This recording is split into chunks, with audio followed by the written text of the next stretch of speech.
महायुतीत राष्ट्रवादी काँग्रेस पक्ष राज्यभरातील लोकसभेच्या 5 जागांवर निवडणूक लढवत आहे। यामुळे 42 मतदारसंघातील प्रमुख कार्यकर्त्यांवर या ठिकाणांची जबाबदारी दिली आहे।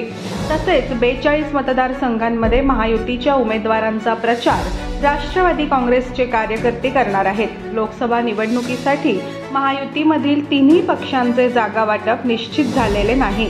8 जागांवर अजून एकमत होऊ शकलेले नाही।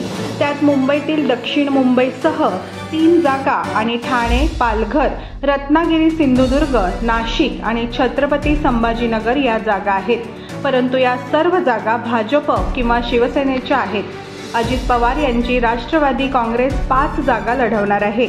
या 5ही जागांवर विजय मिळवण्यासाठी अजित पवार यांनी मेगा प्लॅन तयार केला आहे। या रणनीतीनंतर 100% विजय मिळण्याचा विश्वास राष्ट्रवादी काँग्रेसच्या नेत्यांकडून केला जात आहे।